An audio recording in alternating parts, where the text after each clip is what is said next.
Firman Tuhan, Yosua 14 ayat 1 sampai 15, demikian firman Tuhan. Inilah semuanya yang diterima oleh orang Israel sebagai milik pusaka di tanah Kanaan, yang telah dibagikan kepada orang Israel oleh Imam Eleazar dan Yosua bin Nun dan para kepala kaum keluarga dari suku-suku mereka dengan mengundi milik pusaka itu, seperti yang diperintahkan Tuhan dengan perantaraan Musa mengenai suku-suku yang 9,5 itu.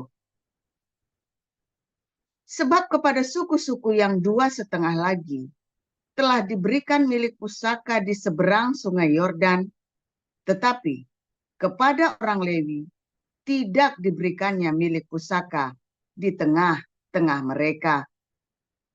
Sebab Bani Yusuf merupakan 2 suku, Manasye dan Efraim. Maka kepada orang Lewi tidak diberikan bagiannya di negeri itu, selain dari kota-kota untuk didiami, dengan tanah penggembalaannya untuk ternak dan hewan mereka. Seperti yang diperintahkan Tuhan kepada Musa, demikianlah diperbuat oleh orang Israel, dan dibagi-bagi merekalah negeri itu. Bani Yehuda datang menghadap Yosua di Gilgal. Pada waktu itu berkatalah Kaleb bin Yefune, orang Kenas itu, kepadanya, "Engkau tahu firman yang diucapkan Tuhan kepada Musa, abdi Allah itu, tentang aku dan tentang engkau di Kadesh Barnea. Aku berumur 40 tahun ketika aku disuruh Musa, hamba Tuhan itu, dari Kadesh Barnea untuk mengintai negeri ini. Dan aku pulang membawa kabar kepadanya yang sejujur-jujurnya. Sedang saudara-saudaraku yang bersama-sama pergi ke sana dengan aku membuat tawar hati bangsa itu. Aku tetap mengikuti Tuhan Allahku dengan sepenuh hati." Pada waktu itu Musa bersumpah, katanya, "Sesungguhnya tanah yang diinjak oleh kakimu itu akan menjadi milik pusakamu dan anak-anakmu sampai selama-lamanya, sebab engkau telah mengikuti Tuhan Allahku dengan sepenuh hati. Jadi sekarang, sesungguhnya Tuhan telah memelihara hidupku seperti yang dijanjikannya. Kini sudah 45 tahun lamanya sejak diucapkan Tuhan firman itu kepada Musa. Dan selama itu orang Israel mengembara di padang gurun. Jadi sekarang telah berumur 85 tahun aku hari ini. Pada waktu ini aku masih sama kuat seperti pada waktu aku disuruh Musa. Seperti kekuatanku pada waktu itu, demikianlah kekuatanku sekarang untuk berperang dan untuk keluar masuk. Oleh sebab itu, berikanlah kepadaku pegunungan yang dijanjikan Tuhan pada waktu itu. Sebab engkau sendiri mendengar pada waktu itu bahwa di sana ada orang enak dengan kota-kota yang besar dan berkubu. Mungkin Tuhan menyertai aku sehingga aku menghalau mereka seperti yang difirmankan Tuhan." Lalu Yosua memberkati Kaleb bin Yefune, dan diberikannya lah Hebron kepadanya menjadi milik pusakanya.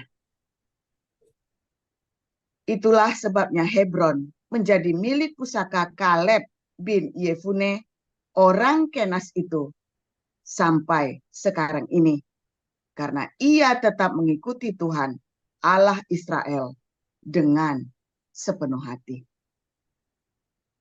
Nama Hebron dahulu ialah Kiryat Arba.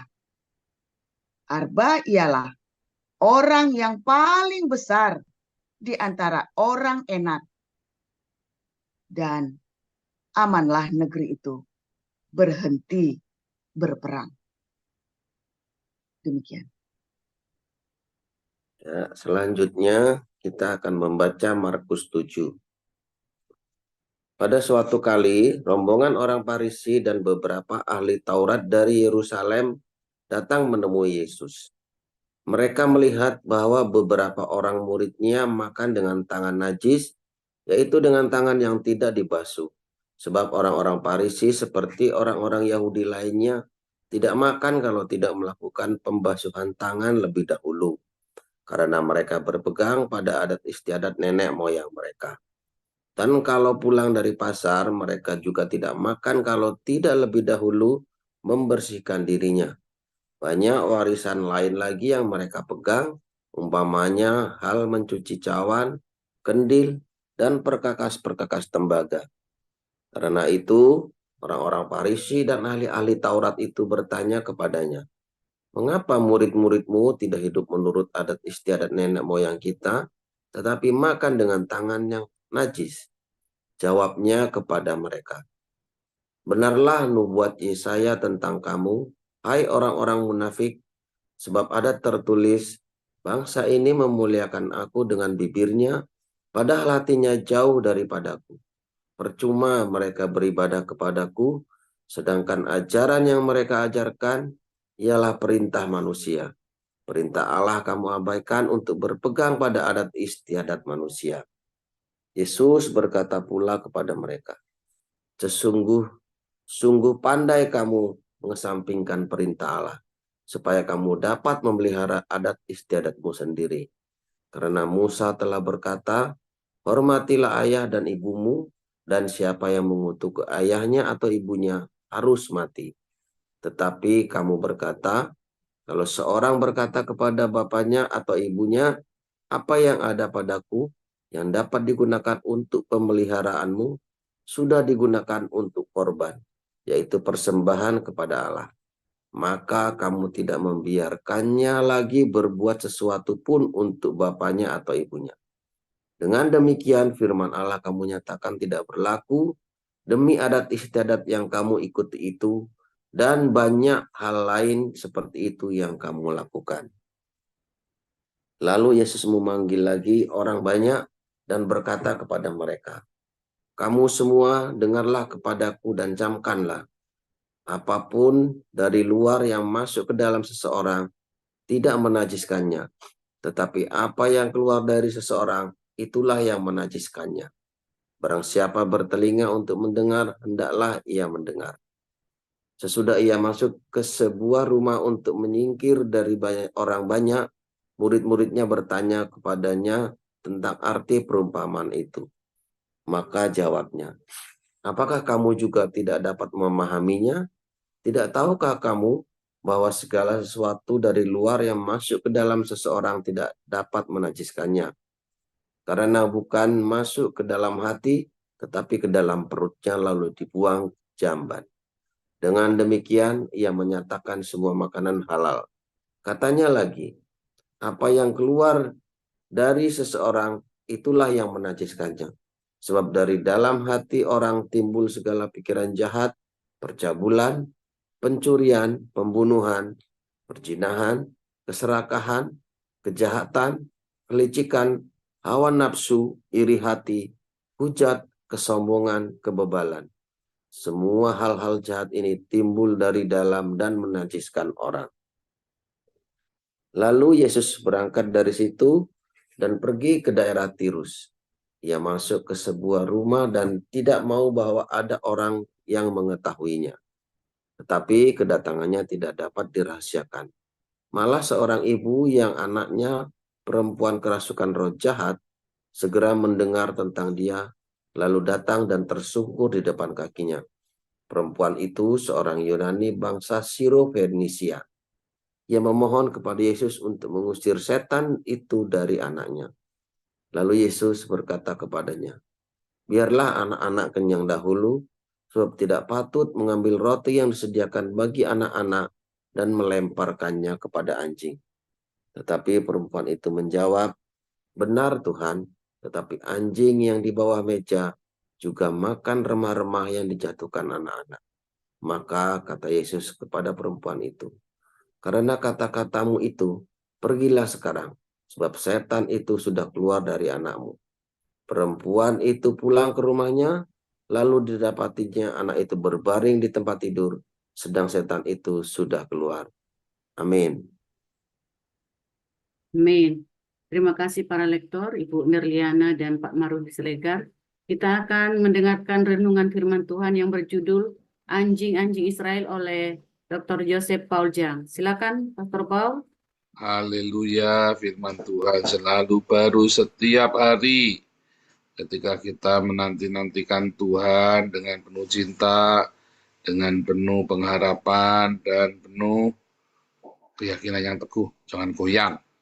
Ya, judulnya ini anjing-anjing. Wah, ngeri ya saudara, anjing-anjing. Saudara, eh, kata Kaleb itu ya, tahu ya artinya anjing, ya, Kaleb itu ya. Kaleb ini kalau ada orang Israel sampai dikasih nama anjing. Saya nggak tahu nih, ada yang punya anak dikasih nama anjing apa enggak nih? Kan lucu saudara ya. Masa kasih nama anjing? Kan lucu saudara ya.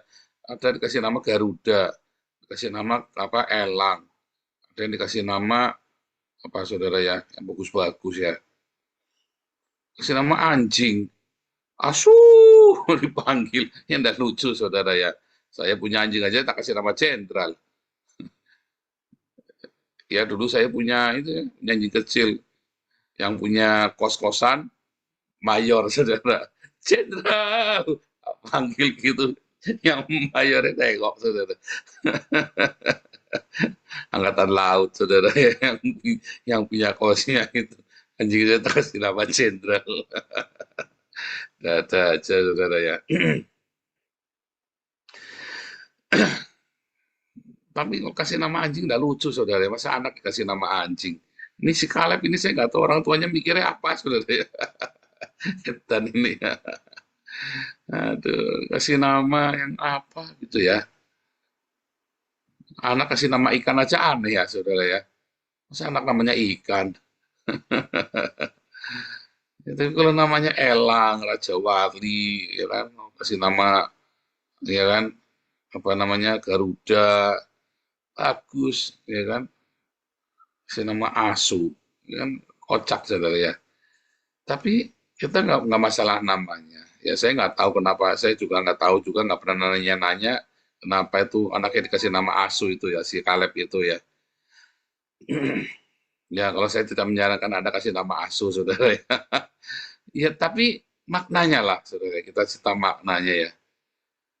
Artinya si Kaleb ini dari 2 juta Israel yang boleh masuk tanah Kanaan itu cuma Kaleb sama Yosua. Musa aja nggak boleh saudara.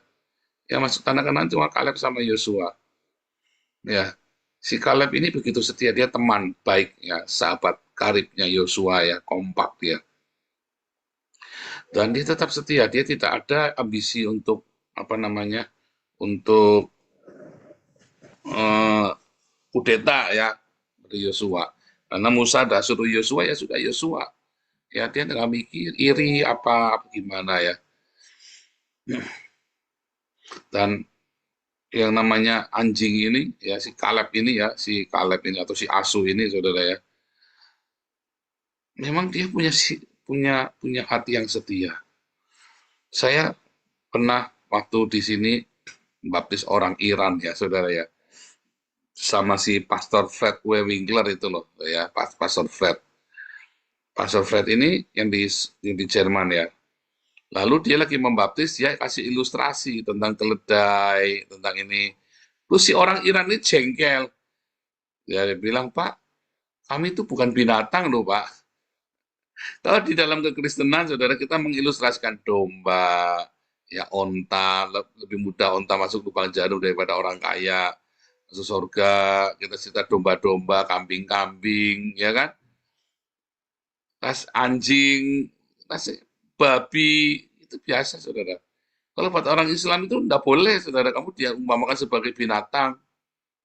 Karena mereka merasa lebih mulia dari binatang. Tapi di Eropa itu binatang lebih beruntung daripada bayi-bayi di negara-negara Islam. Oh, itu fakta ya, saudara ya. Padahal orang Islam tidak mau disamakan dengan binatang, tetapi di Eropa binatang itu lebih mulia dari hidupnya daripada manusia. Ya. Itu fakta ya. Karena itu apa? Karena semua itu adalah retorika. Ya. Itu adalah retorika kehidupan. Kalau orang Kristen mengutamakan praktek daripada semua yang namanya syariat, apalah ritual, penting prakteknya, saudara, makna dari kehidupan. Kalau dalam Islam itu yang penting ritualnya, syariatnya. Kalau di dalam kekristenan, yang penting itu ritual, yang penting adalah apa ya, prakteknya. Ayatnya jelas, iman tanpa perbuatan mati. Ya, iman tanpa perbuatan mati. Tidak urusan dengan syariat, ritual, tidak urusan, saudara. Yang penting praktek. Buahnya itu, ya, buah. Nah, lalu si orang Iran ini protes ya. Nah, dari situ saya mengerti, saudara, mengapa orang-orang Islam ini suka nih domba-domba oten suka menghina begitu ya. Tapi kalau kasih tahu ya, apakah benar manusia hidupnya lebih mulia daripada binatang, saudara? Coba kamu lihat ya, dulu dunia ini nggak ada manusia, baik-baik saja, saudara. Begitu ada manusia kacau kan? Iya kan? Itu hutan Amazon tadinya baik-baik saja, begitu manusia masuk ruwet, saudara. Iya kan? Itu Papua itu baik-baik saja, itu begitu manusia-manusia dari Jawa masuk kacau. Iya kan? Jadi apakah manusia itu lebih mulia dari binatang? Enggak, saudara. Ya, Pengkhotbah bilang manusia dengan binatang sama saja, mati jadi debu, ya kan? Rohnya ya kembali kepada pencipta, ya kan? Sama-sama mati jadi debu, sama saja. Manusia sama binatang. Tuhan Yesus berkata, beritakanlah Injil kepada segala makhluk. Kamu jangan anggap rendah binatang, saudara. Kamu belum tentu lebih mulia daripada binatang. Anjing itu tahu balas budi, saudara. Manusia itu nggak tahu balas budi. Ya, manusia itu kalau kamu utangin, coba kamu sudah nolong dia, kasihan diutangin. Kalau anjing masih jilat-jilat tanganmu, saudara, kalau nggak bisa tolong dikasih makan. Kalau manusia diutangin, saudara, apa kalau kamu nagih, saudara, mau jilat-jilat tanganmu, amit-amit, saudara. Digebuknya lah kamu, saudara sekalian. Betul nggak? Oh, ini kita cerita realita. 10 orang utang, ya, yang 9 pasti kurang ajar. Benar nggak? Masa kamu nggak ngamatin? Saya emang ngamatin, saudara ya. 10 orang utang, yang 9 pasti kurang ajar. Ada selalu yang baik. Rata-rata orang utangnya begitu, mau utang kredit motor, mau utang pribadi, mau utang apa, pokoknya. Anjing nggak begitu. Ya, harimau pun bisa balas budi, beruang pun bisa balas budi. Ya kan? Serigala sekalipun bisa balas budi. Nah, manusia enggak. Berarti kan manusia kan lebih brengsek daripada binatang. Itulah sebabnya Alkitab sering kasih perumpamaan tentang binatang. Karena pada kenyataannya, ya, jangan retorika, jangan seharusnya pada kenyataannya binatang itu, ya, lebih mengenal tentang cinta daripada manusia. Tetapi ketika manusia itu mengenal Tuhan Yesus sebagai Tuhan dan Juru Selamat, maka dia punya cinta. Nah, dan segala makhluk menanti-nantikan anak Allah dinyatakan. Ya, Roma 8 ayat 15 ya. Segala makhluk, binatang juga termasuk cacing, kayak cacing kremimu itu juga sama menanti-nantikan Anak Allah dinyatakan. Beritakanlah Injil kepada segala makhluk, pelihara jagalah keseimbangan. Kenapa? Kejadian 1 ayat 26 sampai 28, manusia diciptakan menurut gambar dan rupa Allah untuk mengelola bumi dengan cinta. Itulah Injil kepada segala makhluk, saudara. Kejadian 1 ayat 26 sampai 28. Makanya Yesus berkata dalam Markus 16 ayat 15, pergilah beritakanlah Injil kepada segala makhluk. Ya, tadi waktu kelas menjawab Islam ada yang nanya. Tapi kan ada ayatnya. Barang siapa percaya, dibaptis. Masa kamu anjingmu, kamu beritakan Injil, lalu kamu mau baptis anjingmu, saudara? Siapa di sini yang hobi baptis anjing? Spesial, baptis asu. Waduh, daftar sama Bu Nerliana nanti. Masa spesial daftar, apa mau daftarnya, daftar baptis asu, yang bener aja kamu, saudara. Nah, nanti kalau ada orang Islam nanya begitu, udah nanya ya, sudah banyak kejadian itu, jawabannya begini. Asunya kamu itu bisa ngomong, aku percaya Yesus sebagai Tuhan dan Juru Selamat, enggak? Kan barang siapa percaya, dibaptis. Percayanya kan Roma 10 ayat 9. Mengaku dengan mulut, percaya dalam hati. Taunya dari mana? Asunya kamu itu percaya pada Tuhan Yesus. Kan nggak bisa mengaku, ya nggak bisa dibaptis. Kerbo dibaptis, kerbo bisa percaya nggak? Namanya bukan dibaptis. Nanti sembarang orang berenang ngomongnya dibaptis, gundulnya peang. Nah, Anda harus belajar membedakan makna baptisan itu. Ya kan? Ada di dalam nama Tuhan Yesus dan harus percaya. Mengaku dengan mulut, percaya dalam hati. Ya. Saudara, kata anjing, balik lagi ya. Yesus bilang kepada perempuan Sirofenisia disebut anjing. Lalu orang-orang Islam itu tuh, masa Yesus itu kurang ajar sekali menyamakan manusia dengan anjing. Oh, anjing itu lebih mulia daripada manusia loh, saudara. Ya kan? Pada kenyataan anjing itu kan jauh lebih baik hatinya daripada manusia. Ya kan? Kamu udah digebukin anjingnya, kamu punya anjing, kamu kasih makan, gebukin. Tetap datang, saudara, sambil ngepot-ngepot belakangnya, ya kan, ekornya kan, sampai bokongnya maju dulu kan dia kan. Takut, tapi dia sayang sama kamu. Udah digebukin loh, ya kan? Tetap datang. Makanya Tuhan Yesus sampai dipres itu ya, perempuan Sirofenisia itu dipres. Diperhadapkan dengan kondisi anjing, peranjingan. Perempuan Sirofenisia demi anaknya, dia bilang apa, saudara? Anjing pun makan remah-remah dari tuannya. Sampai sudah dipres. Apakah Tuhan Yesus menghina? Enggak, saudara. Dia sedang tunjukkan kepada kita. Sampai seberapa iman kamu, sampai seberapa percayanya kamu untuk kamu bisa merendahkan dirimu pada Tuhan. Iman itu juga berarti kamu merendahkan dirimu sama Tuhan. Kamu percaya nggak kamu bisa merendahkan dirimu serendah-rendahnya? Katanya Emile bersabda, how low can you go? Ya kan, seberapa rendah kamu bisa menuju ke sana. Waktu kecil, ya, waktu SD itu ada persoalan IPA, dulu namanya ilmu pengetahuan alam IPA. Selalu ditanya, saya ingat sekali, saya 3 kali ditanya itu saya nggak bisa jawab. Padahal sudah, tapi saya lupa jawabannya selalu. Saya kalau IPA nilainya selalu 10, kalau nilainya soalnya 10, saya 10. Kalau ada soalnya 100, saya pasti 100, kalau IPA itu ya jadi dulu ya. Kecuali ketemu pertanyaan ini, saudara nih. Pertanyaannya apa nih? Pertanyaan dengarkan baik-baik.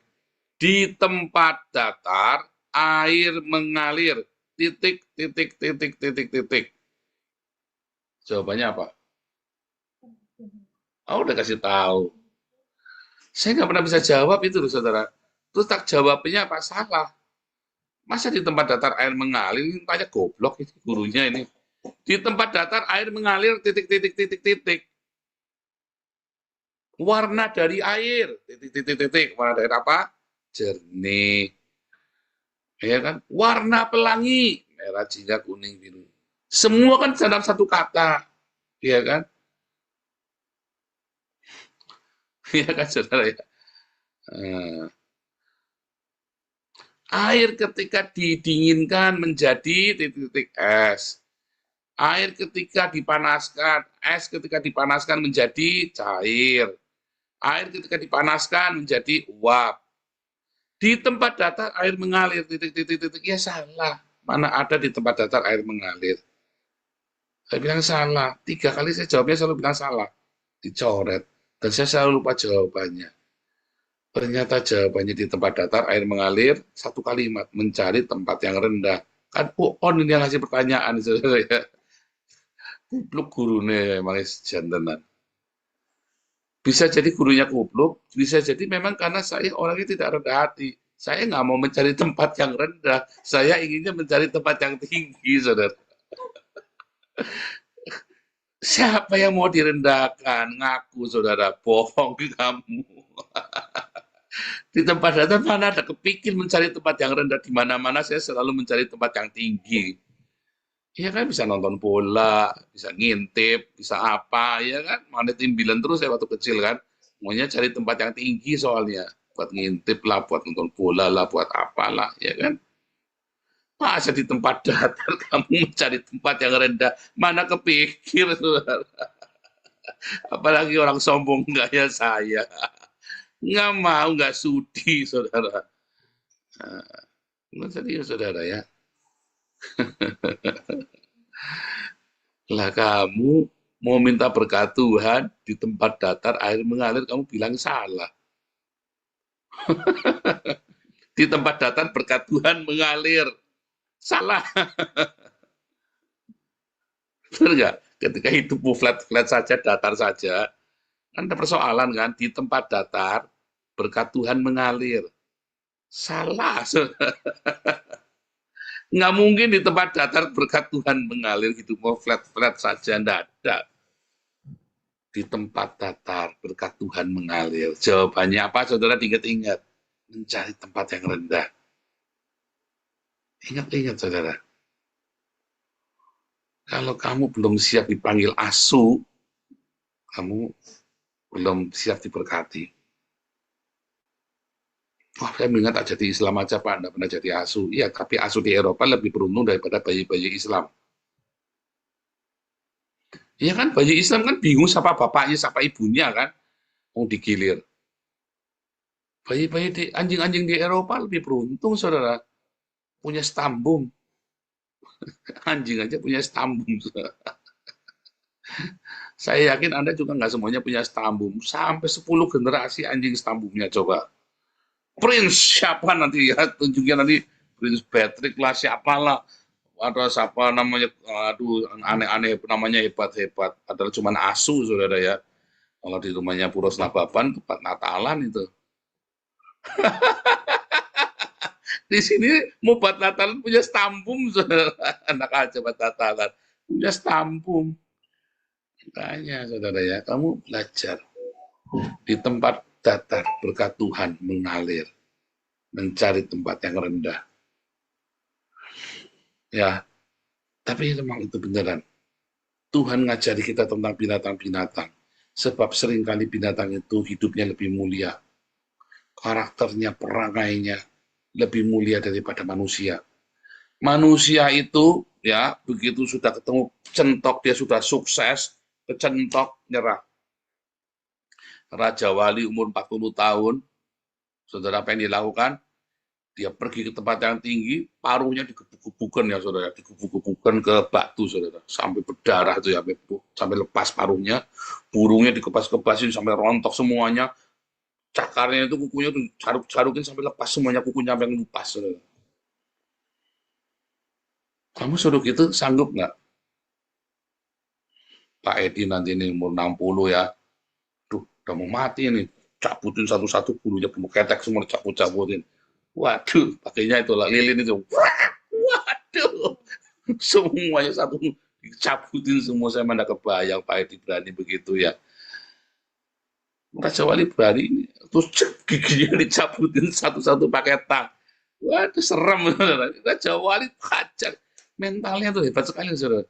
Bukan masalah sakitnya, Ketika dia mau melukai dirinya, menghancurkan parunya, ngerontokin bulunya, kukunya dilepas semua, dicabutin satu-satu. Pak Edi kuku. Kebayang nggak itu Pak Edi kukunya cabutin satu-satu, coba saudara, sama giginya. Wah, itu mah bukan mau mulai pajak, cepat mati, Pak malah. Tapi Raja Wali begitu caranya. Mentalnya itu hebat sekali, saudara. Ya, kuat sekali. Ngeri, berani, itu hebat, saudara, bisa begitu. Proses itu kan hebat sekali mengalami itu ya. Bukan orang lain loh, dia sendiri yang lepas.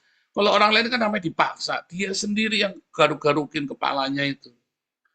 Tuhan seringkali pakai istilah-istilah binatang, karena binatang itu hidupnya seringkali lebih mulia, mentalnya lebih bagus, karakternya, moralnya sekalipun lebih bagus. Ada binatang yang juga moralnya jelek, maka dikasih contoh juga yang jelek, yang baik ya, kayak burung merpati yang tulus, ular yang licik, ya kan? Jangan kamu merasa lebih mulia dari binatang, saudara. Jangan, pada kenyataannya kamu lebih kurang ajar. Serigala saja tidak poligami, saudara. Nabinya tetangga istrinya 23. Serigala saja tidak poligami. Artinya serigala lebih mulia kan. Nggak nyakitin istrinya serigala itu. Serigala saja tidak nyakitin istrinya. Nah, ini nabinya tetangganya Anissa ini nyakiti istrinya bolak-balik, saudara. Iya kan? Jadi, saudara, jangan kamu merasa hidupnya lebih mulia. Kok saya lebih mulia dari... Tidak, saudara. Kita ini semua dari tempat yang rendah. Kemarin saya ada konselingin orang, saudara ya. Orang ini ada salah ngomong. Ada salah ngomong. Ya, sehingga orang itu marah sama orang ini, saudara ya. Marah sama orang ini. Kamu tuh munafik. Berdoa terus. Ya, berdoa terus, menyebut-nyebut nama Yahweh. Saya bilang, kamu tuh lain kali jawabnya, jangan bilang begitu. Kalau ada orang kejar kamu kan lagi pengen berdoa. Orang bilang kamu bilang saya ini bukan orang suci, Pak. Saya ini pemungut cukai yang sedang berdoa. Belajar ngomong begitu. Nangkep nggak, saudara? Belajarlah, kamu jangan seperti orang Farisi yang berdoa dengan kemuliaanmu. Oh, haleluya. Jangan begitu, saudara. Belajarlah, kamu punya sikap seperti pemungut cukai yang berdoa. Ya kan? Tuhan, kamu ini memang penjahat. Iya kan? Ada orang maki-maki saya, si Paul itu dulu itu penjahat itu. Perampok, penipu. Oh iya, saya memang orang jahat. Tapi Tuhan sudah ampuni saya.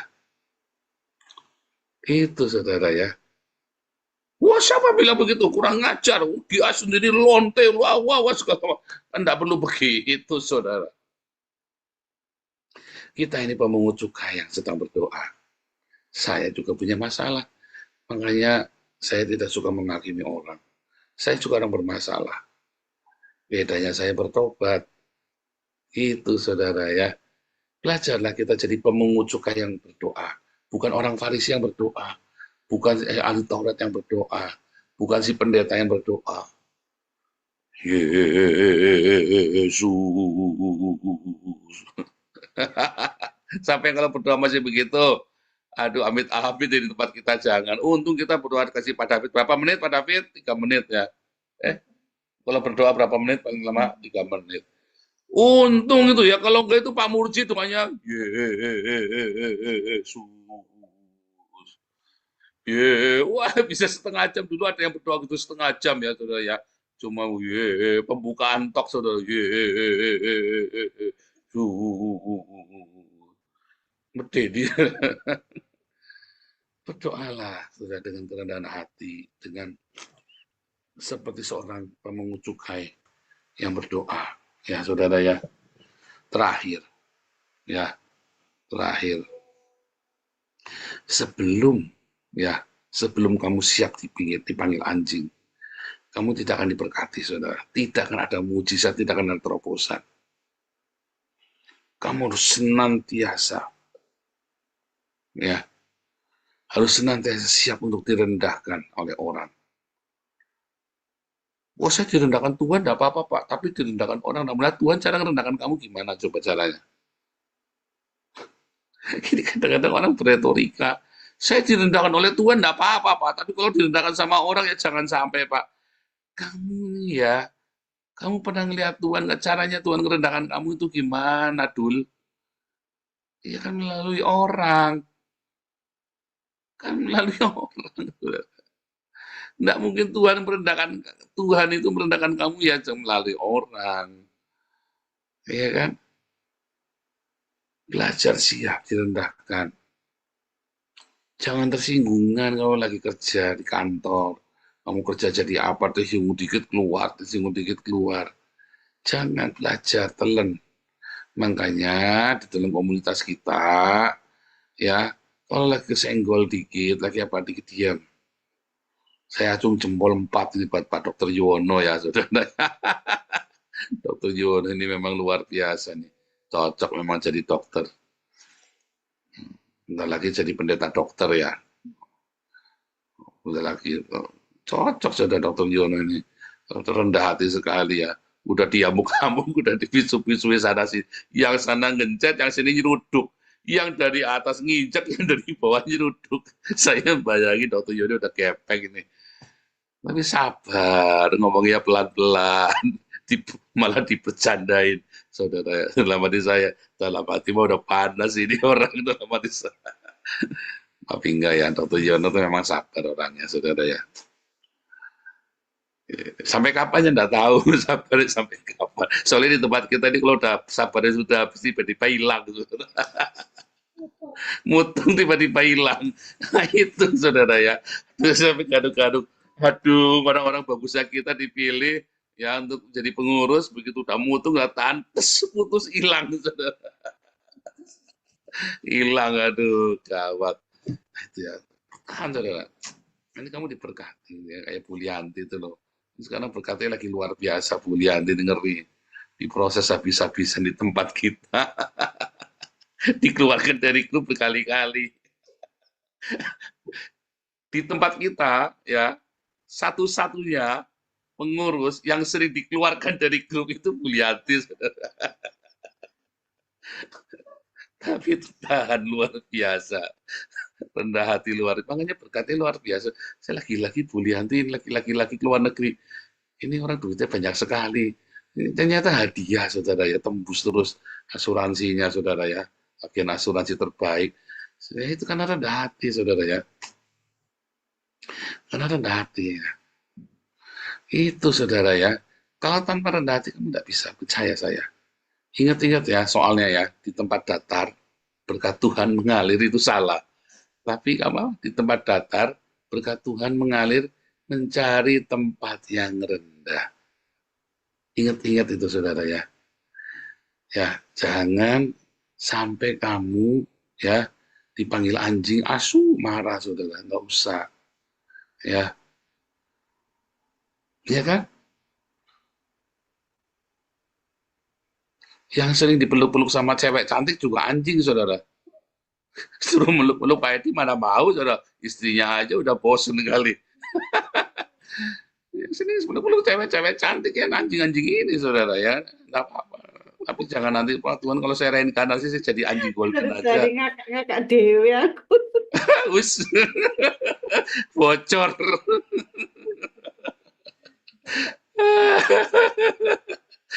Aduh. Iya kan? Jangan sampai reinkarnasi minta jadi anjing, tapi jangan ya, saudara ya. Reinkarnasi minta jadi anjing. Coba nanti ya. Ini ada cerita ya orang-orangnya. Ini ada orang Buddha. Tuhan, kalau saya reinkarnasi, saya ingin tinggal di rumah mewah, kerjanya cuma makan tidur saja di dalam pelukan seorang wanita cantik. Push, jadi saudara reinkarnasi jadi anjing golden, saudara ya. Tinggal di rumah mewah, kerjanya cuma makan tidur, terus ya dipelukin sama wanita cantik, saudara. Anjing golden, saudara ya. Ya jangan sampai begitu juga, ya kan. Rendah hati intinya ya, ini rendah hati. Berkat Tuhan mengalir. Bahkan ketika kamu sampai dianggap lebih rendah dari binatang, tetap rendah hati, saudara. Jangan pernah lawan. Jangan pernah lawan. Itulah awal kamu diberkati dan terobosan. Tuhan Yesus memberkati.